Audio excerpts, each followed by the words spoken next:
This is part 9. Today we are going to learn some important questions in this poem. The poem is 2.1, The Song of the Open Road. There are some important questions and now we are going to discuss the answer of these questions. Most important question in this poem is, with the help of the following points, write a poetic appreciation of the poem Song of the Open Road. They have given us some points also to write down. About the poem or poet and the title, number 1 point. Number 2, the theme. Number 3, poetic style. Number 4, the language poetic device used in the poem. Special features. Next, message, values, morals in this poem. In the poem, your opinion about the poem. Listen, this question is on page number 97, and now today we are going to complete another questions also which are on the page number 97 and 98. Page number 97 and page number 98. The question is critical appreciation. The main what is the main question? This is called a critical appreciation of poetic or critical appreciation of the poem. This is the very important question. It will come for 4 marks in the board exam. That's why I am going to give the answer of this question. In this question, they have given us some points and we have to write down the lines, some answers about this point. There are some points: the poem, title, theme, style, poetic device, message, your opinion, special features, like that. And we have to first, what we have to write down? We have to give an arrow to write down answer. Then first we have to write down that point. In front of that point we have to give the dash, and then we have to write down the related, some lines, related answer related to that point. This is the main thing of this writing, the main pattern of the writing this answer. They have given us, first point is what? First point is about the poem, poet and the title. Then we have to write down that first point. Otherwise we can do the paragraph about that point and we can change the paragraph. For first paragraph we can write down about the poem, second paragraph about the theme, third paragraph about the poetic style. I will give you answer now. The Song of the Open Road by the American poet Walt Whitman is about optimism, energy and confidence. This world offers opportunities to anyone who wants to use them. Walt Whitman's works were a powerful influence on other writers.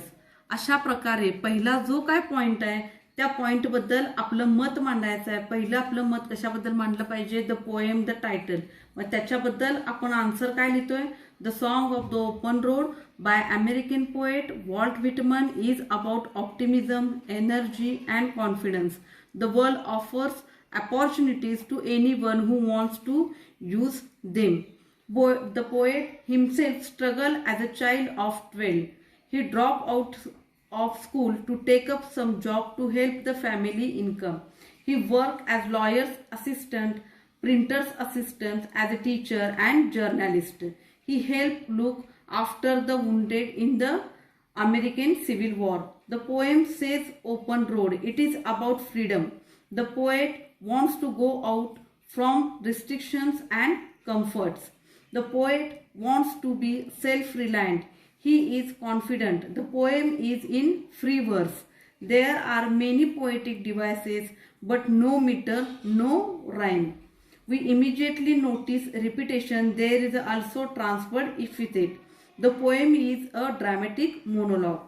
The poem inspires us to explore the world using our abilities. Comfort, complaints, criticism and fate are not excuses for one's inaction. अशा प्रकारे काय केलेलं आहे? ह्याची theme काय आहे, title काय आहे, स्टाईल काय आहे, स्पेशल फीचर काय आहेत, your opinion about the poem, अशा प्रकारे याचं आन्सर दिलेलं आहे. ही पोएम कशातली आहे? ड्रॅमॅटिक मोनोलॉग मधली आहे. मग your opinion about the poem हे लास्ट ह्याच्यात दिलेलं लक्षात ठेवा. The poem inspires us to explore the world using our abilities. Comfort, complaints, criticism and fate are not excuses for one's inaction. म्हणजे कोणाच्याही कृतीसाठी नशीब हे जबाबदार नसून तर स्वतः व्यक्ती जबाबदार आहे. अशा प्रकारे स्पेशल फीचर्स काय आहेत तर बाबा हे फ्री वर्स मधलं आहे, इथं कुठेही राईम स्कीम नाहीये. मॅसेज, मॉरल्स काय आहेत की बाबा अ पर्सन शुड बी, हे तुम्ही तुमच्या मनानं तुमची वाक्य करू शकताय, मनानं तुम्ही याची उत्तरं लिहू शकताय. फक्त काय झालं पाहिजे ते ग्रॅमॅटिकली करेक्ट पाहिजे, आन्सर व्यवस्थित, त्याचा गाभा तो व्यवस्थित पाहिजे आणि अशा प्रकारे काय केलं पाहिजे तुम्ही ते आन्सर व्यवस्थित कंप्लीट केलं पाहिजे. Like this we have completed this question. Next question is write a blog on the following topic. Write a blog on the following topic. Man is free by earth. आता हा प्रश्न कशाशी निगडीत आहे? Blog रायटिंगशी आहे. मग आपण ब्लॉग रायटिंग कसं केलं पाहिजे हे इथं एक्झाम्पल दिलेलं आहे. मी आता जे काय आन्सर सांगणार आहे अशा प्रकारे तुमचं आन्सर आलं पाहिजे. This is the example for writing answer. This is not accurate what this answer is correct, but you can change this answer. You can write the answer in your way also. I am giving you for example how we should write down answer. मग प्रश्न काय blog रायटिंगचा आहे. Blog writing कसं केलं पाहिजे, ह्याची सुरुवात कशी केली पाहिजे हे यात आलेलं आहे. Man is free by birth. The statement is true in every sense of the word free.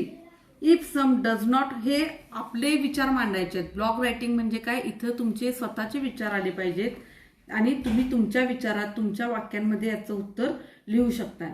The statement is true in every sense of the free verse. If someone does not have physical freedom, it is visible, but the freedom of the mind, thoughts, emotions, the spirit, the soul is also vital for one to fully find satisfaction in life. पहिल्या paragraph मध्ये आपलं मत मांडलं पाहिजे की बाबा ह्या आपण कशाबद्दल ब्लॉग लिहित आहोत ते लिहिलं पाहिजे. तशा प्रकारे आपण इथं एक्सप्लेन केलेलं आहे. मग दुसऱ्या पॅराग्राफ मध्ये काय झालं पाहिजे त्याच्याबद्दल जास्त प्रदीर्घ असं तुम्ही लिहिलं पाहिजे, जास्त ती आयडिया एक्सपांड केली पाहिजे. मग कुठला तरी अनुभव सांगू शकताय, तुमचे विचार मांडू शकताय. मग आता दुसऱ्या पॅराग्राफ मध्ये आपण काय लिहिणार आहोत. I remember an advertisement to bring a boys to be sensitive. Usually boys are discourage from showing tears. It is thought tear of fears, anxiety, pain, loss are signs of weakness when a boy cries. There should be no external signs of these emotions and parents compare the boy to a girl. They make fun of their sons to stop him crying. In this way, they take away the child's freedom to express emotions. They take away his sensitivity. Taking away of freedom is often done by adults to their children. The parents give guidance for the future, but parents impose their own expectations on the kids and take away their freedom to choose a life goal. The child's natural liking or strength is not considered. The herd mentality makes parents force their children to follow a field which other students are doing. They earn lots of money, but they don't notice their child does not like or it is not good at it. So the child grows up leaving his passion. Adults teach children that out of respect and good manners they must not question them. Children will grow up seeing injustice being done. They will notice bad things happening, but their desire to question is silent. They keep quiet and accept even bad things are normal. मग अशा प्रकारे आपलं freedom बद्दल आपण मत मांडत आहोत. आता लास्ट पॅराग्राफ जिथं आपण एंड केला पाहिजे या ब्लॉगचा. I could go on but let us ensure that freedom is alive and well. Let us allow everyone to be themselves. So follow their heart to speak out when necessary to fulfill their dreams. But we must ensure that this freedom never injures another or interferes with other people's freedom. अशा प्रकारे we have end this topic आणि लास्टला आपलं तुमचं मत मांडू शकता या टॉपिक बद्दल आणि तुम्ही त्याचा एंड करू शकताय. कमीत कमी 3 तिथं 4 पॅरेग्राफ या उत्तराचे येतात आणि अशा प्रकारे हे ब्लॉग रायटिंग केलं पाहिजे. हे 4 मार्कासाठी आहे. 4 मार्कासाठी तुम्हाला हे ब्लॉग रायटिंग येणार आहे आणि प्रॅक्टिसनंच येणार आहे. मॅन इज फ्री बाय अर्थ ही एक बाजू घेऊन मांडलेला आहे. तुम्ही दुसरी बाजू घेऊन पण मांडू शकताय. विचारांबद्दल आहे, फिजिकल ऍक्टिव्हिटीज बद्दल आहे, घरातल्या संस्कारांबद्दल आहे, काहींचे विचार म्हणजे असे भरपूर कन्सेप्ट आहेत, त्यात भरपूर बाजू आहेत. त्यातली कुठलीही बाजू घेऊन तुम्ही हा ब्लॉग रायटिंग करू शकताय. इथे एक एक्झाम्पल दिलेलं आहे की पहिल्या पॅराग्राफमध्ये काय आलं पाहिजे की बाबा ते कशाबद्दल ब्लॉग लिहितोय ते, दुसरी ती आयडिया एक्सपांड केलं पाहिजे, तिसरं त्याच्याबद्दल एक्झाम्पल वगैरे दिलं पाहिजे आणि चौथा तुमचा पॅराग्राफमध्ये काय केलं पाहिजे, तुमचं ओपिनियन मांडलं पाहिजे, तुमचं मत दिलं पाहिजे तुम्ही किंवा तुमचा मेसेज पण तुम्ही सांगू शकता. अशा प्रकारे तुम्ही कमीत कमी 4 पॅराग्राफमध्ये तुमचं ब्लॉग रायटिंग करू शकताय. अशा प्रकारे we have completed this question. Now we are going to take next question. Expand the idea suggested in the following lines. आता हा क्वेश्चन कशाबद्दल आहे, आयडिया एक्सपांड करण्याबद्दल आहे. मग त्यांनी दिलेलं असते पुढं, त्यांनी एक वाक्य दिलेलं असते, तो क्वेश्चन घ्यायचा आणि तिची आयडिया एक्सपांड करायची. हे पण कसं लिहायचं आहे, हे रायटिंग स्किल मधलं आलेलं आहे. हे पण 4 मार्कासाठी येऊ शकते तुम्हाला. त्यामुळं तुम्ही कसं करायचं आहे की बाबा ते जे काय वाक्य दिलेलं आहे ते वाक्य घ्यायचं, तो शब्द वाक्य दिलेलं आहे ते वाक्य घ्यायचं, त्याचा अर्थ काय आहे ते लिहायचं, त्याच्याबद्दल एक्झाम्पल वगैरे द्यायचं आणि त्यातून मेसेज काय निघतोय तो कमीत कमी 2 तिथं 3 पॅराग्राफचा हा देखील क्वेश्चन हे देखील आन्सर होऊ शकतोय. मग आता इथं आपल्याला काय दिलंय, एक्सपांड आयडियाज मध्ये पहिला त्यांनी प्रश्न दिलेला आहे, all roads lead to Rome. मग ह्या शब्दशः असा आहे काय, मग हेच तुम्ही एक्सप्लेन करायचं काय, त्याचा शब्दशः अर्थ काय आहे, ऍक्च्युली त्याचा अर्थ काय, हेच तुम्ही एक्सप्लेन करायचं आहे. मी आता तुम्हाला इथे सांगत जाते की बाबा कशा प्रकारे याचा आन्सर लिहिलं पाहिजे. Question 1, all roads lead to Rome. The road system in a Roman Empire was built in a way that a person could take a road from anywhere and he could reach Rome. This means every matter can be approached differently. Everyone has their own way to approach a matter. It could be doing some work or solving a problem. Each person has their way of doing things. It means that we should agree not to be narrow-minded. We should appreciate the other person's way of doing things also. म्हणजे all roads lead to Rome म्हणजे Rome मध्ये अशा प्रकारे रस्ते, म्हणजे ते Rome देशाची ही खासियत होते की कुठलाही रस्ता असा बांधला होता की जो रोमला जाऊन मिळेल. मग हे शब्दशः अर्थ इथं आलेला आहे काय, नाही, ही रोमची खासियत होती आणि ही ह्या प्रोवर्बला घेऊन आपल्याला काय करायचं आहे, पुढे जायचं आहे. म्हणजे प्रत्येकाचे रस्ते वेगळे असतील, प्रत्येकाचं मात्र काय असणार आहे, त्याला त्या रस्त्यानं ध्येय मिळणारच आहे. ह्या शब्दांमधून ही कन्सेप्ट कळते आपल्याला. मग त्याच्याशी रिलेटेड आपल्याला काय करायचं आहे, आयडिया एक्सपांड करायची आहे. Everyone has their own way to approach a matter, हे त्याचं काय आहे, मेन कन्सेप्ट आहे. We should not expect anyone to think exactly the same way as we do.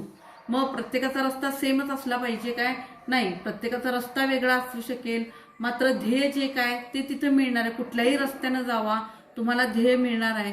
कुणी कुणाला फोर्स करता कामा नाही की बाबा हाच रस्ता पकड आणि तुझं हेच ध्येय आहे आणि तू ध्येय धर किंवा तुझ्या ध्येयाला जाण्यासाठी हाच रस्ता आहे, अशा प्रकारे कोणतेही कंपल्शन असता कामा नये. फ्रीडम असलं पाहिजे, हे या शब्दातून काय होते, कन्सेप्ट क्लिअर होते. मग त्याच्याशी रिलेटेड आपल्याला इथं आयडिया एक्सपांड करायची आहे. We should not expect everyone to think exactly the same way as we do. We should allow individuals to follow their method. Sometimes some work is given. The person will complete the work in his way. When giving the task, the method of doing it need not be forced. Even if it is completely new, then the person may do it himself. If he is not able to do it, he can ask for help. When there is a problem, many people may be trying to find a solution. We can discuss ideas. Many ideas may be put forward. There can be so many ideas that are useful for solving the problem. One may need more people, so all ideas can be pull to finally solve the problem. म्हणजे तुमच्या जगण्याचा मार्ग वेगळा असेल, तुमचं ध्येय वेगळं असेल, पण त्याचं काय असणार आहे, त्याचं मेन जे उचित ध्येय असणार आहे ते काय, सुख, समाधान, यश जे पाहिजे ते एकाच मार्गाने येणार आहे काय, नाही तर तुमच्या अनेक मार्गाने तुम्हाला यश येऊ शकतंय. अपयश जरी आलं तरी वेगवेगळे मार्ग तुम्ही अवलंबले पाहिजेत, आणि यश जरी आलं तरी तो दुसरा मार्गही अवलंबला पाहिजे, की बाबा या मार्गाने यश आलेलं आहे, दुसऱ्या मार्गाने पण यश येईल का. अशा प्रकारे काय, ह्या शब्दातून त्याची कन्सेप्ट क्लिअर होते, आणि अशा प्रकारे ही आपण आयडिया एक्सपांड करू शकतोय. Next, a man without liberty is a body without a soul. ही कन्सेप्ट खूप सोपी आहे. ह्या शब्दातूनच आपल्याला कळते काय, की जर लिबर्टी नसेल तर शरीर कसं आहे, आत्मा नसलेलं शरीर आहे. मग शरीरात जर आत्मा नसेल तर त्या शरीराला काही व्हॅल्यू आहे का, तो किंमत आहे का, नाही तर काय ते डेड मानलं जाणार आहे. जर शरीरात आत्मा नसेल तर असून नसल्यासारखं असणार आहे. तशा प्रकारे लिबर्टी जर नसेल तर मनुष्याच्या जगण्यात काहीच अर्थ नाही. एका ठराविक कन्सेप्टनं जाणं हे चुकीचं आहे, की बाबा त्याला स्वातंत्र्यच नाहीये, एकच गोष्टीचं बर्डन वगैरे, हे अशा प्रकारे बर्डन देणं किंवा स्वातंत्र्य हिरावून नेणं म्हणजे काय, जगणं हे मरण्यासारखं आहे. थोडक्यात ही कन्सेप्ट आहे. मग हीच आपल्याला इथं काय करायचे, एक्सपांड करायचे. We think liberty means only physical freedom, but even if a person is not physically free, his mind is working freely. Actually, the freedom to think, speak and act to fulfill our wishes, our goals is more important. A free man really means a free thinking man. We have heard of men speaking out against powerful people. They are jailed. But even in jail, they wrote books. They expressed their views. We know of many such famous personalities like Gandhiji, Jawaharlal Nehru and Nelson Mandela. Many of our Indian freedom fighters were executed for their ideas, but they did not keep quiet. They spoke out and inspired Indians to rise up against the colonial rulers. Their minds were free, though they were physically in prison. Liberty is a freedom to anything for oneself without hurting other people's liberty. We should not use freedom to do just anything we desire. That is not correct. Hence, we must be aware of what is happening and speak against wrongs. When there is a life, there is a mind. When we have an intelligent mind, we should think life, liberty and thought. Three persons in one substance, internal, never-ending and unceasing. Khalil गिब्रन. म्हणजे ही गोष्ट जे खलील गिब्रननी सांगितलेली आहे ती आपण इथे explain केली. अशा प्रकारे फ्रीडम बद्दल तुम्ही तुमची आयडिया एक्सपांड करू शकताय. वेगवेगळे एक्झाम्पल्स पण तुम्ही तिथं देऊ शकताय. हे आन्सर कमीत कमी 3 तिथं 4 पॅराग्राफमध्ये असलं पाहिजे. मग इथं मी तुम्हाला आन्सर दिलेले आहेत की बाबा हे कशा प्रकारे तुमचं रायटिंग झालं पाहिजे, कशा प्रकारे तुमचे पॅराग्राफ आले पाहिजेत. अशा प्रकारे आपण हा रायटिंग स्किल जो काय महत्त्वाचा आहे, खूप critical appreciation, poetic appreciation, blog writing आणि आयडियाज एक्सपांड, हा रायटिंग स्किलचा टॉपिक इथं या पोएमशी रिलेटेड कंप्लीट केलेला आहे. आणि अशा प्रकारे we have completed this poem and now we are going to stop here.